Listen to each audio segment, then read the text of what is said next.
네, 국내 통일 외교 안보 분야 전문가이시기도 하고요. 국회 행안위 여당 간사이시자 국회 정보위원이기도 합니다.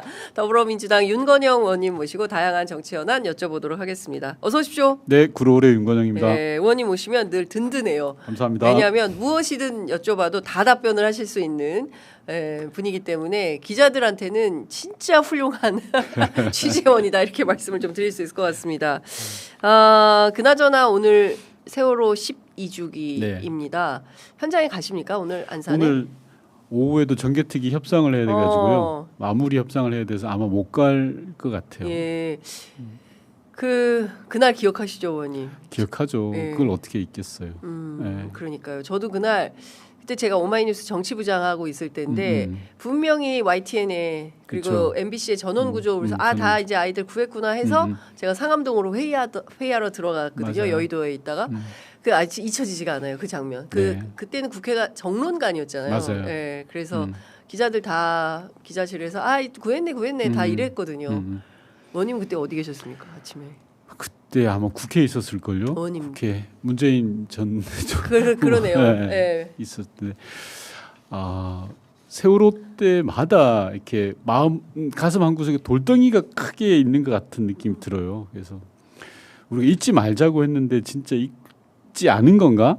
그런 반성을 하고 돼요. 아침마다. 그러니까요. 오늘도 아침에도 나오면서 예. 야 이런 거 있잖아요. 잘 살고 있나 우리가? 제대로 하고 있는 건가? 네. 그런 채찍의 날인 것 같아요. 그러니까요. 잠시 후에 이제 내 이름은 영화 내 이름은 정지영 감독님 저희가 특별 출연 요청드려서 오시는데요. 그 영화에도 있습니다. 4.3 우리가 잘 잊지 않고 잘 하고 있는 건가? 그 질문에 대해서 오늘은 전 국민이 한번 생각해보는 날로 판단을 해야 될 것 같습니다. 정개특위 때문에 오늘 회의하신다고 하셨어요. 네네. 선거구획정 아직 안 됐죠? 사실 방송에서 제가 말씀을 못 드려요. 근데 2+2라 그래서 여야 원내 수석과 정개특위 간사가 계속 만나고 왔어요. 그래서 죄송합니다만 내용을 공개를 못합니다만 사실상 근접을 했다. 많이 근접을 했다. 그래서 이제 곧 발표합니까? 예, 발표까지 이제 상황인데 마지막 지도부 결단만 남아 있는 상태라 여야가 각각 지도부에게 상황을 보고했습니다. 이제까지 우리가 협상한 게 이거다라고 하고 그 전에 사실 아직까지 이렇게 선거구 획정 문제가 결론 내지 못한 거에 대해서 죄송하죠. 현장에서 뛰고 계신 후보들께 그리고 국민들께 빨리 결론을 내려야 된다고 생각합니다. 그러니까요. 그런데 이제 농성하고 계시잖아요. 한 달 넘도록 진보개혁 진보사당, 진보사당이 하고 있고 원하는 바가 이제 있는데 그게 이번에 관철이 안 될 것 같다라는 생각을 하고 판단하시더라고요. 그분들은 그렇게 이제 생각하실 수 있는데 제 입장에서는 최대한 진보사당의 요구 그리고 무엇보다 국민의 요구를 반영하려고 노력을 했습니다. 그래서 결과를 보시면 알겠지만 하여튼 최대한 노력을 했다라는 말씀드립니다. 그러니까 저는 무지갯빛 정치가 가능하도록 맞습니다. 같이 우리가 서로 견제와 감시, 균형 이런 거 중요하잖아요. 정개특위 협상 중에 제일 주안점을 뒀던 게 중에 하나가 2인 선거구를 어떻게 중대 선거구제로 바꾸자라는 거였습니다. 2인 선거구제라는 건 기초의원들을 지역구에서 2명 뽑는 건데 여야 1명씩 되는 거거든요. 그러니까 이거는 무투표 당선 이게 민주주의에서는 말이 안 돼요. 말이 안 되는 거예요. 그래서 그렇다고 해서 찬반 투표를 물을 거냐 그 방법도 있긴 하거든요. 그것도 저희가 논의를 했었습니다. 근데 그것보다는 아예 3, 4인 선거구를 확대해서 말씀하신 것처럼 정치가 좀 다양해지고 국민들의 요구가 제대로 반영될 수 있도록 하자라는 데 주안점을 좀 많이 뒀습니다. 이거 팁을 주셨습니다. 그러니까 최소한 2인 선거구로 무투표 당선되는 지역이 굉장히 100몇 개 군데 있는 거잖아요. 많이 들었죠. 그렇죠. 근데 그걸 최소화할 수 있는 방향으로 정치 개혁은 진행될 수 있을 것 같다라는 말씀 좀 주셨습니다. 다행입니다. 오늘의 최대 성과가 아닌가 싶습니다. 외교안보 현안 좀 여쭤보려고 합니다. 주한미국 대사 신임 대사로 미셸 스틸 지명자, 그러니까 미셸 박스틸이라는 분이 지명이 됐어요. 보수주의자, 나는 보수주의자다 이렇게 선언을 하고 이분이 한국계입니다. 한국에서 태어나서 미국으로 건너가신 분인데 이분 지명되는 거 보고 저는 엄청 걱정됩니다. 어떤 측면에서 걱정이 되십니까?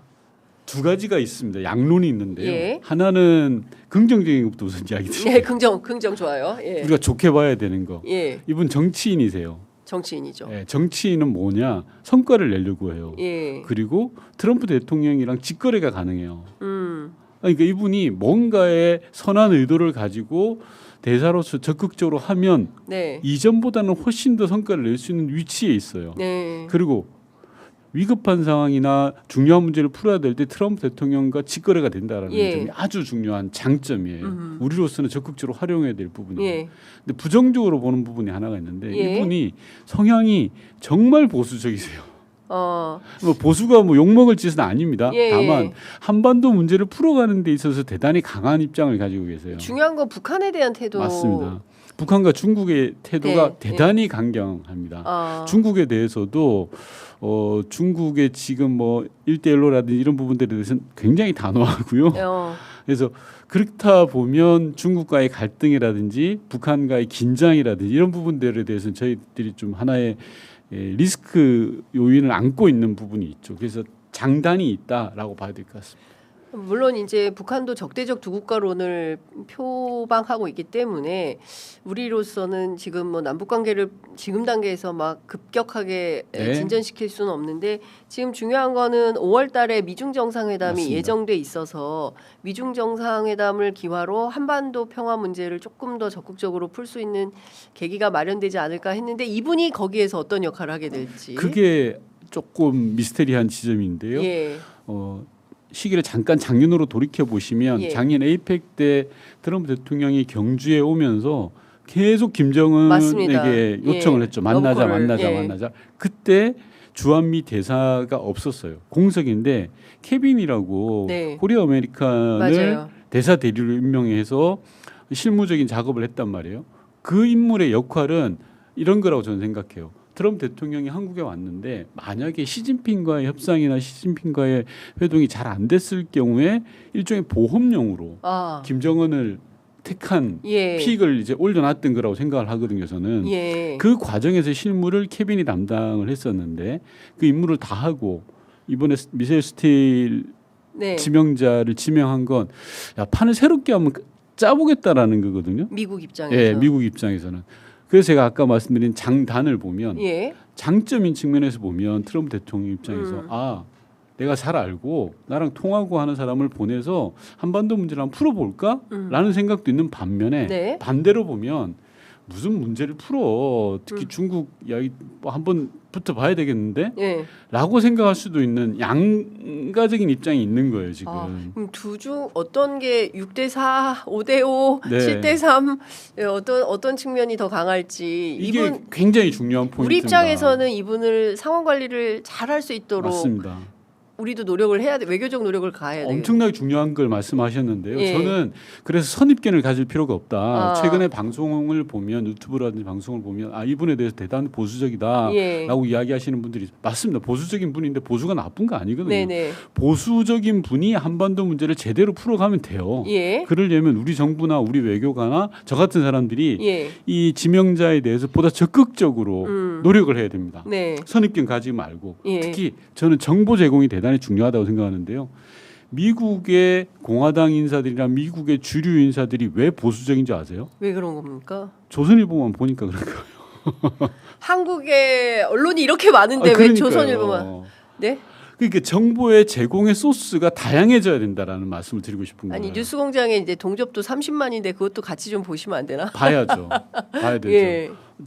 취재 편의점도 봐야 되는데. 그래서 저희들이 해야 될 일, 그리고 외교가 해야 될 일은 이런 보수 강경한 지명자가 왔다 하더라도 우리가 제대로 된 정보 소스를 줘야 된다라는 거예요. 그러면 그리고 나서 합리적으로 선택하라고 이야기를 해야 돼요. 선입견을 가지지 말고 이분에 대해서 아주 적극적으로 저는 설득하고 제공하고 할 필요가 있다고 봐요.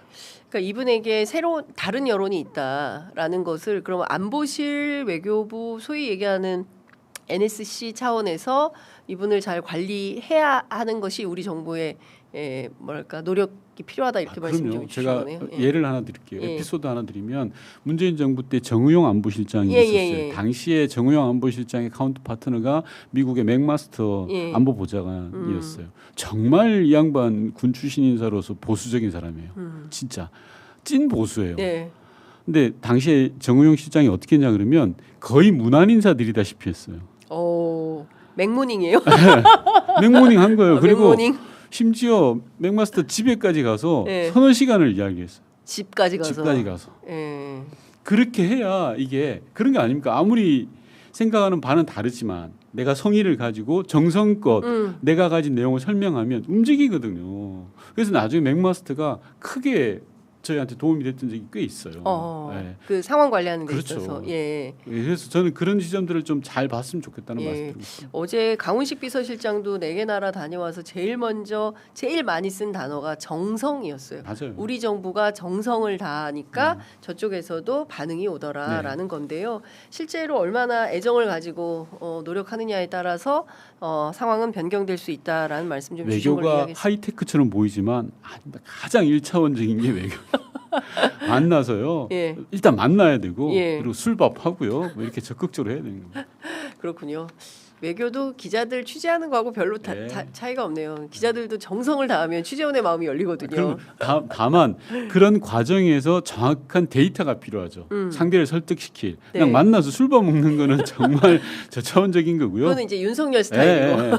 정확한 데이터를 가지고 야 이게 한미 양국에 도움이 되는 거야. 미국에 도움되는 거라고 설득하는 게 외교라고 생각해요. 네. 그 또 하나 좀 여쭤보고 싶은 것은 지금 전쟁, 이 전쟁이 도대체 언제 어떻게 종결이 될 거냐. 많은 분들이 이제 궁금해 하시고 또 그래서 의원님 모셨는데요. 방금 전에 전해진 속보에 따르면 헤즈볼라가 이스라엘과 휴전은 원칙적으로는 동의한다라는 입장을 밝혔습니다. 휴전에 동의하지 않을 사람은 없는 것 같아요. 특히 이제 이 미국과 이란 간에도 휴전은 동의하나 실질적 휴전 또는 실질적 종전이 가능한 건지 의원님 어떻게 보십니까? 트럼프 대통령만 알 수 있어요. 트럼프 대통령만이 알 수 있는 문제인데 저는 처해 있는 조건들이 순전히 제 개인적인 내피셜입니다만 딱 두 가지 갈림길에 있어요. 지리하게 이 싸움을 가는 경우 종전도 휴전도 아닌 지리하게 확전될 것 같지는 않아요. 크게 제가 지난번 방송에도 말씀드렸다시피 미국의 지상군 전력이 그렇게 없어요. 지금 중동에 나가 있는 전력이. 다만 반면에 종전까지 갈 수 있냐? 저는 가능성은 5대5라고 봐요. 미국도 그렇게 사정이 녹록치 않거든요. 지금 미중 정상회담도 해야 되고 유럽도 봐야 되고 여러 가지. 제일 중요한 건 중간 선거가 있어요. 트럼프 대통령 입장에서. 그러니까 녹록치 않은 상황에서 이걸 지리하게 끌고 갈 힘은 많지 않다. 그래서 저는 종전, 휴전 갈 수 있는 확률이 51%다라고 저는 봐요. 다만 그 과정이 지난할 거다. 몇 인물들로 인해서. 그 국제 질서가 좀 변화하는 것 같다. 그러니까 과거 같으면 이제 미국 중심적인 세계가 딱 미국 일극 체제가 이제 돌아갔었던 건데 이번에 보니까 17일 내일인데요. 내일 이제 영국, 프랑스, 독일, 그러니까 유럽이 중심이 돼서 새로운 호르무즈 해협 통항을 위한 뭐 그게 이제 군사도 포함이 되는 것 같아요. 그래서 그 회의에 수십 개 나라를 초청했다고 하는데 제가 어제 강훈식 실장한테 질문했더니 우리도 요청을 받았고 참여하고 있다라는 답변을 받았습니다. 그 예전만큼 미국이 힘이 없고요.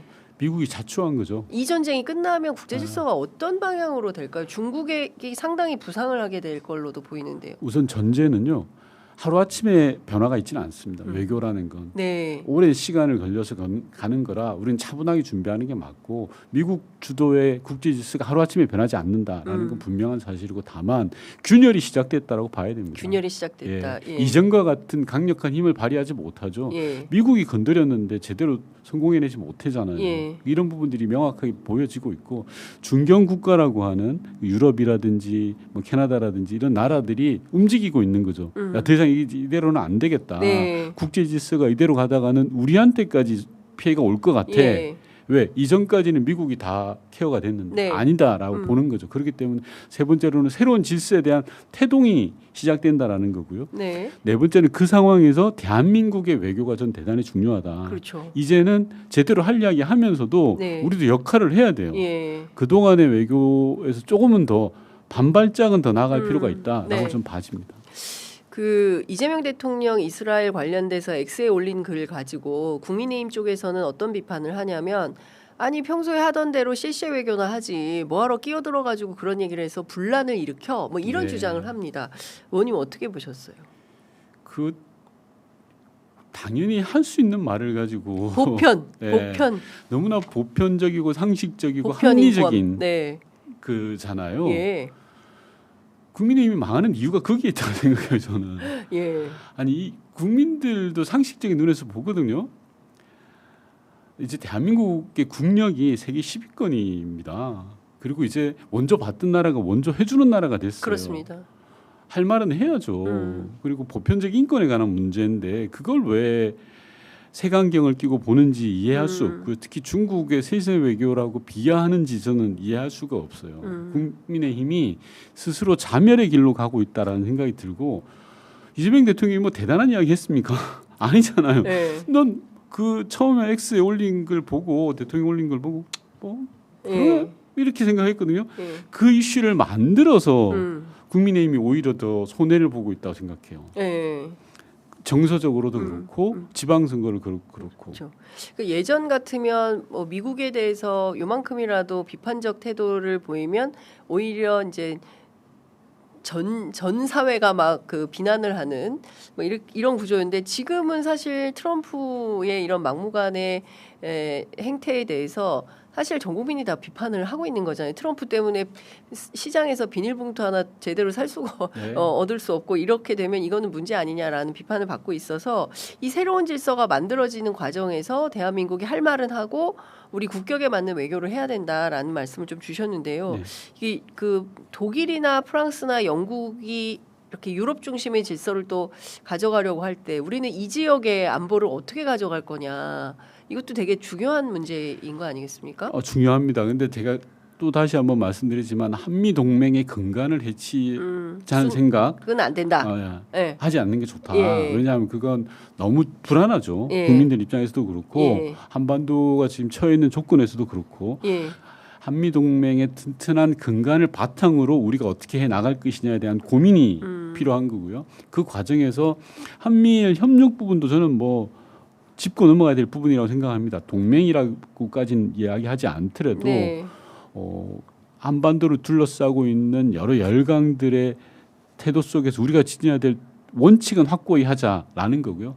두 번째로는 자 그럼 중견 국가들 간의 외교 라운드 테이블을 만드는 게 좀 대단히 주도적으로 필요하다라고 봐요. 네. 그 역할에서 이재명 대통령이 역할이 있을 거다라고 보는데 대통령 취임하시고 이제 1년 지나시잖아요. 네. 저는 외교는 짬밥이라고 이야기하거든요. 예. 정상 간 외교. 예. 정상 외교하고 나서 사진을 찍잖아요.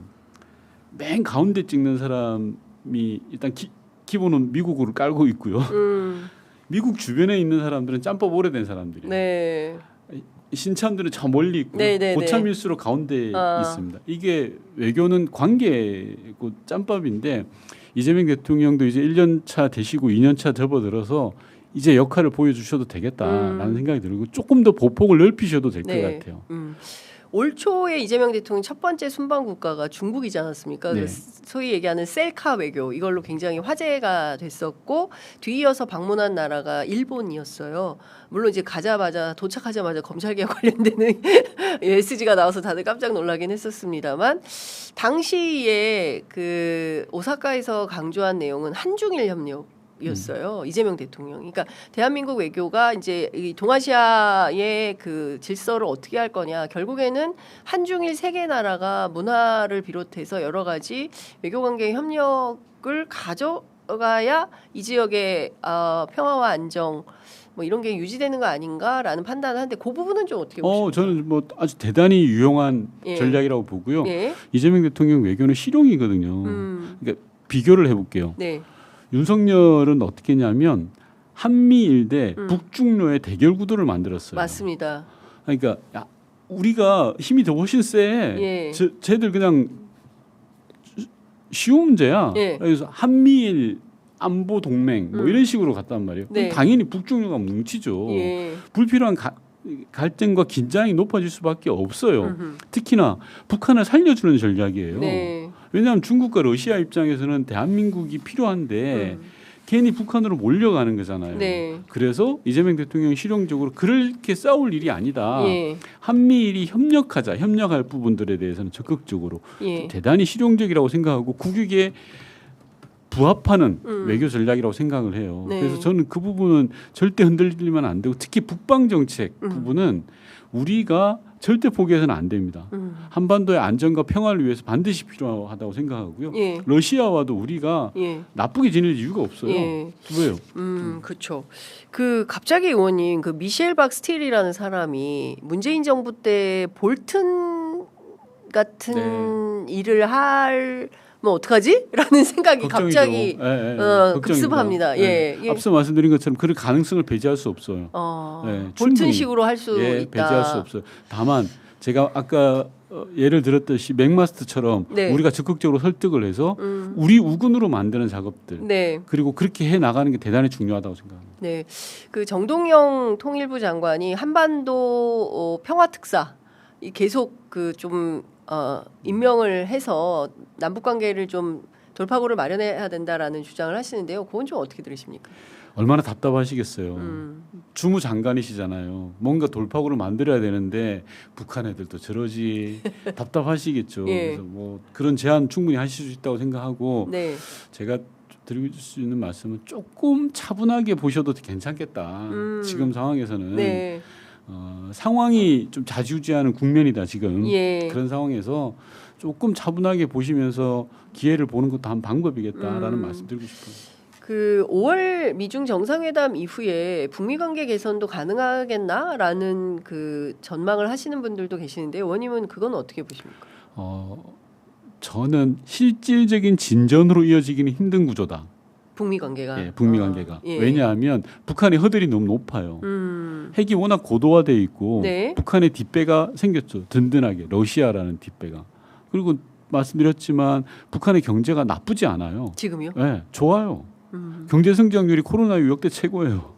아니 어제 그 일본 그 언론 기자가 그 최근에 평양 사진이라고 하면서 영상을 보여주는데 베트남 정도 수준은 된다. 그 정도는 아니고요. 그렇게 얘기를 하던데요. 잘못 보시. 베트남 하여튼 뭐 제가 네. 뭐 표명할 건 아닌데 예. 그 정도는 아니고 경제가 좋아요. 경제가 좋다. 그리고 풍수해가 없어서 쌀 생산량도 꽤 괜찮아요. 490만 톤 정도 되면서 예. 굶어 죽는 사람이 많지 거의 없다시피 해요. 예전에는 굶어 죽은 사람 많았죠. 많죠. 예. 그러니까 뭔가 상황이 어려울 때 북한이 이렇게 좀 여지가 생기는데 그런 게 없는 상황이에요. 그리고 앞서 말했던 핵 문제 그렇지 러시아 문제 그렇지 북한으로서는 허들이 굉장히 높아져 있는 상황이어서 미국과의 관계가 그렇게 실질적으로 호전될 수 있는 가능성은 좀 낮다라고 보는 게 맞죠. 다만 트럼프 대통령도 중간 선거가 있고 김정은 위원장도 내부를 결속하기 위해서 북미 정상 간의 회동 또는 북미 당국자 간의 회동 정도는 가능합니다.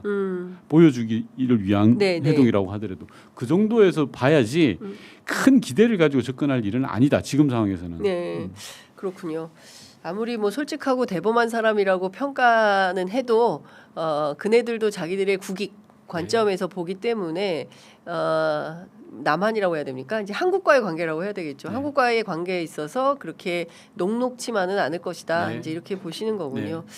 중국이 큰 역할을 할까? 어떻게 보십니까? 중국은 상황 관리 정도만 할 겁니다. 중국 입장에서는 역할을 크게 해가지고 남북 관계가 좋아지는 것도 원치 않아요. 근데 남북 관계가 악화돼서 긴장 국면으로 가는 것도 원치 않아요. 그냥 상황 관리 정도. 이게 그냥 문제예요. 근데 미국 입장도 마찬가지거든요.